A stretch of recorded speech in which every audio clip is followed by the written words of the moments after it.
बिस्मिल्लाहिर्रहमानिर्रहीम। नाज़रीन व सामीन अस्सलाम वालेकुम। सैप्स में खुश आमदीद। ऐसे स्टूडेंट्स जो मेडिकल की फील्ड में जाना चाहते हैं, एमडी कैट उनकी ज़िंदगी का सबसे इम्पॉर्टेंट टेस्ट होता है, क्योंकि टेस्ट के ये 150 मिनट्स उनके करियर, उनके फ्यूचर को डिसाइड करते हैं। और ये ह्यूमन साइकोलॉजी है कि जो चीज़ जितनी ज़्यादा इम्पॉर्टेंट होती है, उसका डर, उसका प्रेशर उतना ही ज़्यादा होता है। और यही डर और प्रेशर हमसे गलतियां भी करवाता है। टेस्ट मुश्किल नहीं होता। ऐसे स्टूडेंट्स जिनकी एजुकेशन कंसेप्चुअल होती है, उन्हें तकरीबन ये सारा टेस्ट आता होता है, लेकिन फिर भी उनका रिजल्ट अच्छा नहीं आता, जिसकी बेसिक रीज़न है एक्स्ट्रा बर्डन और प्रेशर, जो स्टूडेंट या तो खुद लेते हैं या कुछ एक्सटर्नल फैक्टर्स हैं जो इसकी वजह बनते हैं। और यही डर, खौफ, एक्स्ट्रा बर्डन और प्रेशर उनसे सिली मिस्टेक्स करवाता है। डियर स्टूडेंट्स, अगर आप इन सिली मिस्टेक से बचना चाहते हैं तो आपको अपने कंसंट्रेशन स्पैन को इंक्रीज करना होगा, फोकस को बढ़ाना होगा और टाइम मैनेजमेंट को सीखना होगा। और ये सब कुछ बगैर प्रैक्टिस के मुमकिन नहीं है। डियर स्टूडेंट्स, मैं आपके साथ एमडी कैट केमिस्ट्री के तमाम पास पेपर्स के एमसीक्यूज डिस्कस करने जा रहा हूं। ये डिस्कशन टॉपिक वाइज होगी। जैसा कि आप सबके इल्म में है कि यूएचएस केमिस्ट्री के टोटल टॉपिक्स 21 हैं, तो हमारी डिस्कशन भी 21 लेक्चर्स पर मुश्तमिल होगी। इस डिस्कशन में न सिर्फ मैं आपको तमाम एमडी कैट केमिस्ट्री के पास पेपर्स के एमसीक्यूज के आंसर्स बताऊंगा, बल्कि जिस टॉपिक से ये एमसीक्यूज आएंगे उसका बेसिक कॉन्सेप्ट भी क्लियर करूंगा। और अगर फ्यूचर में इसमें से कोई और क्वेश्चन पूछा जाए तो आप इस काबिल हो जाए कि इसका आंसर दे सकें। डियर स्टूडेंट्स, इस डिस्कशन के बाद आपको इस बात का यकीन हो जाएगा कि आपको यूएचएस केमिस्ट्री के पास पेपर्स के तमाम क्वेश्चंस आते हैं। और इस यकीन के बाद आप खुद में एक कॉन्फिडेंस फील करें, आपको एक रिलीफ मिलेगा, और ये कॉन्फिडेंस और रिलीफ आपको एमडी कैट में अच्छा परफॉर्म करने में आपकी मदद करेगा। तो शुरू करते हैं। आज सबसे पहले यूएचएस टॉपिक 1, फंडामेंटल कॉन्सेप्ट्स। ये टॉपिक बुक 1 का सबसे इंपॉर्टेंट टॉपिक है, क्योंकि इसमें सबसे ज्यादा एमसीक्यूज आते हैं। Question number 1, if we know the mass of one substance, we can calculate the volume of other substance and vice versa with the help of chemical equation is called। अगर हमें reactant के मास का पता हो तो हम प्रोडक्ट का volume मालूम कर सकते हैं। इस रिलेशनशिप को बोलते हैं मास वॉल्यूम रिलेशनशिप। तो right option is 4। Balance chemical equation की मदद से हम इसके अलावा भी रिलेशंस मालूम कर सकते हैं। जैसा कि आपको ये बैलेंस केमिकल इक्वेशन नजर आ रही है, जिसमें हाइड्रोजन गैस के 2 मोल्स ऑक्सीजन गैस के 1 मोल के साथ केमिकली रिएक्ट करके वाटर के 2 मोल्स बना रहे हैं। इस तरह अगर मुझे रिएक्टेंट के मोल्स का पता हो तो मैं प्रोडक्ट्स के मोल्स मालूम कर सकता हूँ। ये रिलेशनशिप कहलाता है मोल मोल रिलेशनशिप। इसी तरह मैं गैसेस के मोल्स को मास में और वॉल्यूम में कन्वर्ट कर सकता हूँ। हाइड्रोजन का मास 4 ग्राम बनेगा और वॉल्यूम 44.828 dm³ बनेगा। सिमिलरली ऑक्सीजन का 1 मोल का मास 32 ग्राम्स और वॉल्यूम 22.414 dm³ बनेगा। अगर मुझे रिएक्टेंट के मासेस का पता चल जाए तो मैं प्रोडक्ट का मास मालूम कर सकता हूँ। इसे बोलते हैं मास मास रिलेशनशिप। सिमिलरली अगर मुझे रिएक्टेंट के वॉल्यूम बता दिया जाए तो मैं प्रोडक्ट का वॉल्यूम भी मालूम कर सकता हूँ, और ये रिलेशनशिप कहलाता है वॉल्यूम वॉल्यूम रिलेशनशिप। सिमिलरली मोल का पता हो तो मास मालूम किया जा सकता है, इसे कहेंगे मोल मास रिलेशनशिप। और अगर मोल का पता है तो मैं वॉल्यूम मालूम कर सकता हूँ, इसे कहते हैं mole mole volume relationship. Similarly mass mole mass and mass volume relationship calculate किया जा सकता है, and volume moles, volume mass and volume relationships calculate किए जा सकते हैं।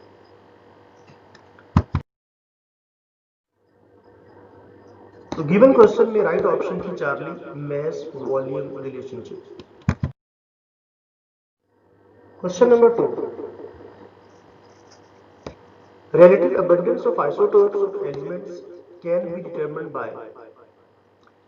ऐसा इंस्ट्रूमेंट जिसकी मदद से आप किसी एलिमेंट के आइसोटोप्स की तादाद, उनकी रिलेटिव अबंडेंस और एग्जैक्ट रिलेटिव एटॉमिक मैसेज मालूम कर सकते हैं, उस इंस्ट्रूमेंट का नाम है मैस स्पेक्ट्रोमीटर, और ये टेक्निक कहलाती है मैस स्पेक्ट्रोमेट्री। तो हमारी राइट ऑप्शन है beta, mass spectrometry. Next question, question number 3, 1 mole of any gas at STP occupies a volume of, कोई भी आइडियल गैस हो, STP पे उसके 1 मोल का वॉल्यूम फिक्स होता है और उसकी वैल्यू है 22.414 dm3। अगर STP की बजाय RTP होता, RT room temperature and pressure, STP में टेम्परेचर 0 डिग्री सेल्सियस होता है, रूम टेम्परेचर 25 डिग्री सेल्सियस होता है, और हम जानते हैं matter expends on heating and contracts on cooling. तो रूम टेम्परेचर पे गैस का वॉल्यूम इंक्रीज करके 24 हो जाएगा। अगर यहाँ RTP होता तो फिर 24 dm³ आता आंसर। मोलर वॉल्यूम के बारे में थोड़ी सी डिटेल और सुन लें ताकि इसका कॉन्सेप्ट क्लियर हो जाए। मेरे पास ये 3 कंटेनर्स हैं जिसमें डिफरेंट गैसेस हैं। फर्स्ट में हीलियम है, सेकंड में ऑक्सीजन और तीसरे में नाइट्रोजन, लेकिन तीनों के मोल्स की तादाद सेम है। मोल सेम मतलब मॉलिक्यूल्स की तादाद सेम है। अगर मॉलिक्यूल्स की तादाद सेम है, टेम्परेचर प्रेशर सेम है, तो इनका वॉल्यूम भी सेम होगा। इन सब का वॉल्यूम होगा 22.414 dm³ या लीटर, और इस वॉल्यूम को हम कहते हैं मोलर वॉल्यूम। लेकिन अगर मैं मोल्स को मैस में कन्वर्ट करूं तो हीलियम के 4 ग्राम्स बनेंगे, ऑक्सीजन 32 ग्राम्स और नाइट्रोजन 28 ग्राम्स। इससे हमें पता चला कि इनके मैसेज सेम नहीं है। मैसेज के अलावा इनके मॉलिक्यूल का साइज भी सेम नहीं है। हीलियम का मॉलिक्यूल साइज में छोटा होता है, ऑक्सीजन और नाइट्रोजन के मॉलिक्यूल का साइज बड़ा होता है, लेकिन सबका वॉल्यूम एक जितना ही होगा। जो गैस स्पेस ऑक्यूपाई करेगी वो सेम होगा। इससे हमें ये पता चला कि डिफरेंट आइडियल गैसेस का जो वॉल्यूम होता है वो मॉलिक्यूल्स की तादाद पर डिपेंड करता है, उनके मैसेज पे, और मॉलिक्यूल के इंडिविजुअल साइज पर डिपेंड नहीं करता।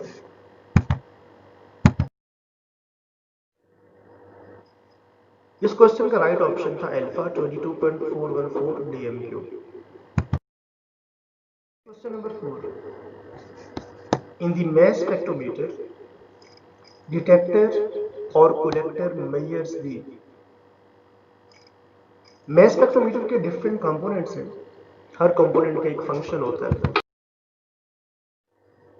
ये आपको मैस स्पेक्ट्रोमीटर नजर आ रहा है, हमसे इसके बारे में पूछा गया है कि इस डिटेक्टर का काम क्या है। यहाँ से तमाम आइसोटोप एक सिंगल बीम की फॉर्म में आ रहे हैं। जैसे ही ये मैग्नेटिक फील्ड में से पास करते हैं तो स्प्लिट हो जाता है। जितने आइसोटोप्स होंगे उतनी लाइंस में डिवाइड हो जाएंगे on the basis of their different message.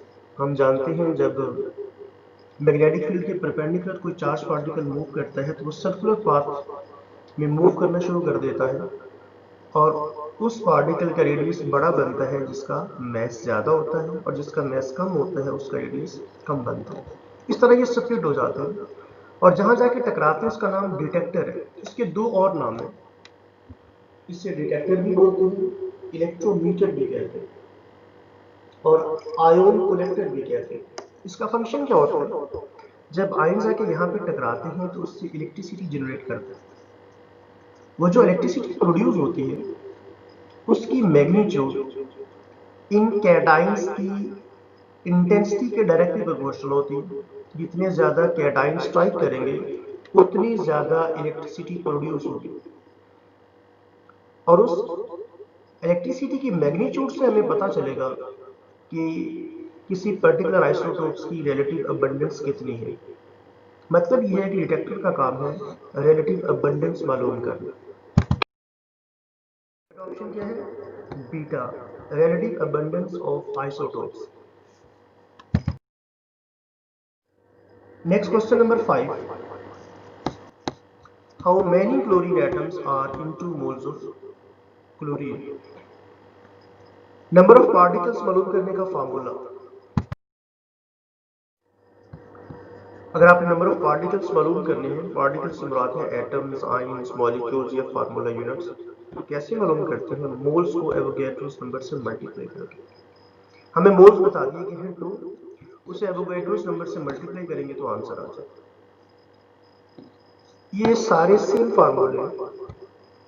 हमारे पास पार्टिकल डिफरेंट हो सकते हैं, एटम्स हो सकते हैं, मॉलिक्यूल्स, फार्मूला यूनिट्स या आयंस, तो उसी लिहाज से इसमें थोड़ी सी वेरिएशन आई है। अगर मैं इसको समराइज करूं तो फार्मूला बनता है moles into Avogadro's number.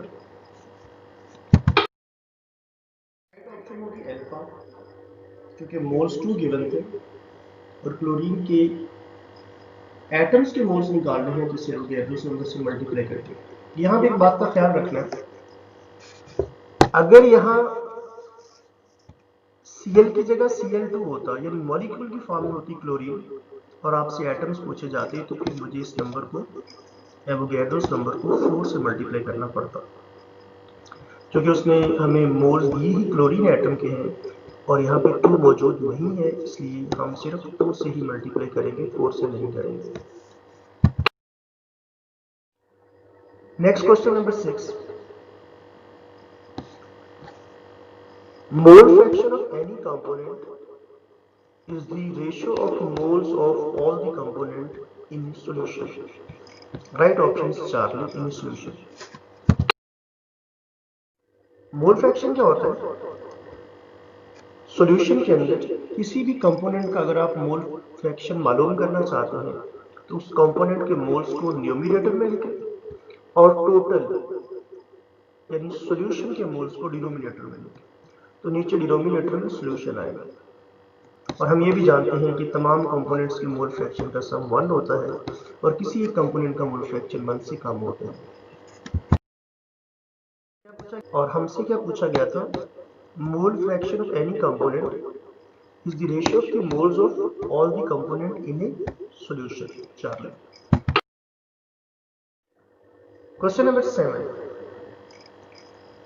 molarity is defined as the number of moles of solute of any substance dissolved per dm cube of solution होना चाहिए था, यहाँ पे solvent यानी वाटर को मेंशन किया गया है। इनमें से वैसे तो कोई ऑप्शन सही नहीं है, लेकिन मोस्ट अप्रोप्रिएट का है पर dm cube ऑफ वाटर। हम मोलैरिटी को डिफाइन कैसे करते हैं, सोल्यूट के जितने मोल्स मौजूद होते हैं 1 लीटर सॉल्यूशन के अंदर, उसे मोलैरिटी कहते हैं। तो डिनोमिनेटर में सॉल्यूशन आना चाहिए था, जबकि ऑप्शंस में सिर्फ सॉल्वेंट और वाटर को मेंशन किया गया। तो मोस्ट एप्रोप्रिएट आंसर इन सब में अल्फा होगा। Question number 8, an organic compound has empirical formula C3H3O। If molar mass of the compound is 110.15, molecular formula of this organic compound is। आगे आपको एटॉमिक मैसेज दिए हुए हैं इन एलिमेंट्स के। Students, ये क्वेश्चन बेहद आसान है, आप इसे कॉमन सेंस से सॉल्व कर सकते हैं। हम जानते हैं कि मोलेकुलर फार्मूला एम्पिरिकल फार्मूला का इंटीग्रल मल्टीपल होता है। मेरा मतलब है कि एम्पिरिकल फार्मूला को किसी खास नंबर से मल्टीप्लाई किया जाता है तो वो मोलेकुलर फार्मूला बन जाता है। इन चारों ऑप्शन में से सिर्फ एक ऑप्शन ऐसी है जो इसका इंटीग्रल मल्टीपल है, और वो है अल्फा। यानी मैंने इसको, इस पूरे फार्मूले को 2 से मल्टीप्लाई किया तो ये बन गया। इसके अलावा कोई भी इसका इंटीग्रल मल्टीपल नहीं है। Right option is alpha. लेकिन अगर आप इसे कैलकुलेट करना चाहते हैं, सारी प्रोसीजर को फॉलो करना चाहते हैं, तो वो मैंने किया हुआ है। Molecular formula is equal to n into empirical formula. और n यहाँ पे कोई नंबर है, इंटीजर है। ये मालूम कैसे करते हैं? मोलेकुलर मास को एम्पिरिकल फार्मूला मास पे डिवाइड करते हैं। मोलेकुलर मास हमें गिवन था 110, मैंने इसका एम्पिरिकल फार्मूला मास मालूम कर लिया 55, आंसर आया 2। तो आप इस एम्पिरिकल फार्मूला को 2 से मल्टीप्लाई कर दें तो रिक्वायर्ड मोलेकुलर फार्मूला आएगा C6H6O2। Right option is alpha. ऐसा क्वेश्चन 3 दफा आएगा, 2 दफा आगे फिर आएगा, जिसमें हमने एम्पिरिकल फार्मूला से मोलेकुलर फार्मूला मालूम करना है।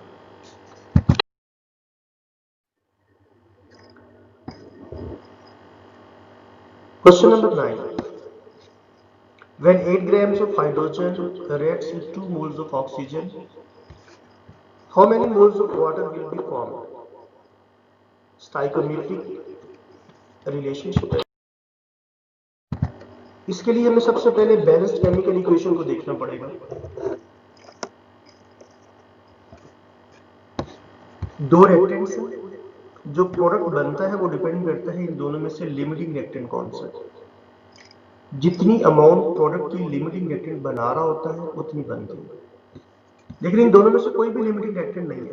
कैसे? इक्वेशन बताती है हाइड्रोजन के 2 मोल्स हो तो वाटर के 2 मोल्स बनेंगे, मतलब है जितने हाइड्रोजन के मोल्स होंगे वाटर के भी उतने मोल्स ही बनेंगे।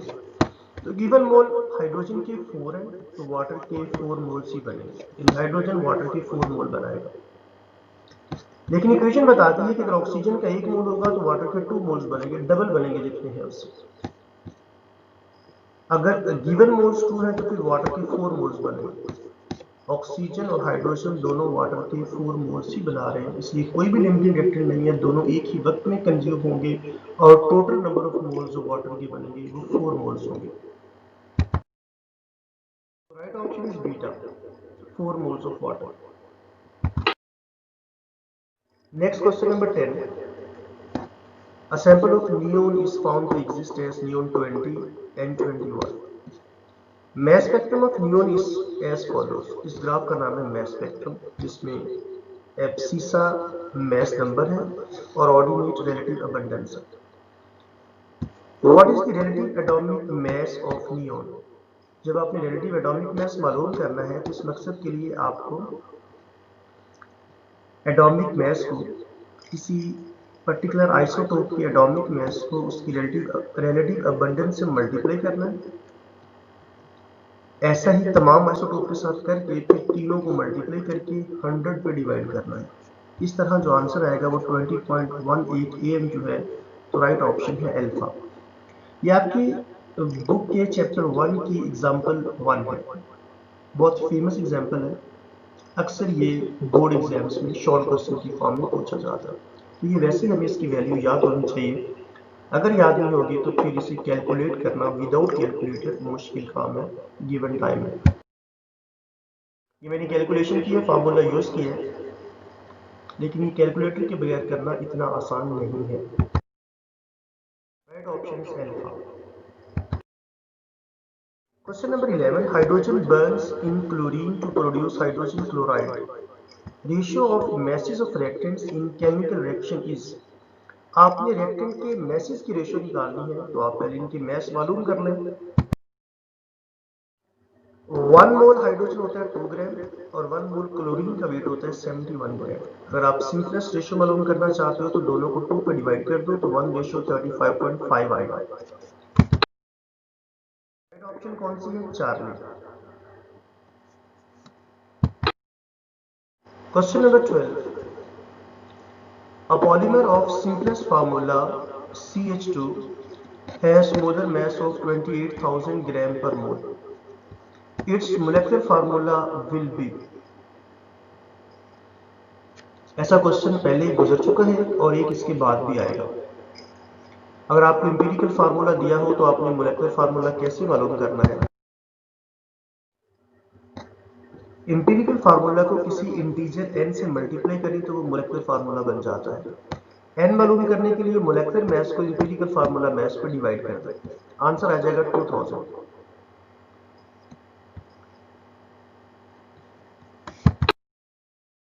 Right option is delta, 2000 times that of its empirical formula. Next question number 13, number of molecules in 9 gram of ice. Number of molecules मालूम करने का फॉर्मूला पीछे भी गुजर चुका है, इसे देख लें। नंबर ऑफ मॉलिक्यूल्स मालूम करने हो तो सब्सटेंस के गिवन मास को न्यूमरेटर में लिखें, मोलेकुलर मास को डिनोमिनेटर में, और जो आंसर है उससे एवोगैड्रोस नंबर से मल्टीप्लाई करें। गिवन मास 9 था, पानी का मोलर वेट 18 होता है, एवोगैड्रोस नंबर से मल्टीप्लाई करने के बाद आंसर आएगा 3.01 10⁻23। ऑप्शन है delta. Next question number 14, how many moles of sodium are present in 0.1 gram of sodium. Number of moles मालूम करने हैं, मैथ दे दिया है, बहुत ही सिंपल है, एक 9th क्लास का स्टूडेंट भी इसे अटेम्प्ट कर सकता है। फार्मूला हम यूज करेंगे, mole is equal to mass over atomic mass. Number of moles मालूम करने का फार्मूला है mass in grams over atomic mass. तो गिवन मास था 0.1, एटॉमिक मास सोडियम का 23 होता है, डिवाइड करेंगे तो 4.3 इंटू 10⁻³ ये भी आपके टेक्स्ट बुक की एग्जाम्पल है। Right option is alpha. ये क्वेश्चन भी रिपीट हुआ है। एवरेज एटॉमिक मास मालूम करना है, पहले हमें ग्राफ दे दिया गया था, अब ग्राफ के बगैर ही डेटा बता दिया गया। With the help of spectral data given, calculate the mass of neon and encircle the best option। आपने आइसोटोप के मास को उसकी रिलेटिव अबंडेंस से मल्टीप्लाई करके सबको ऐड करना है, 100 पर डिवाइड करना है, तो आंसर आएगा 4 लें।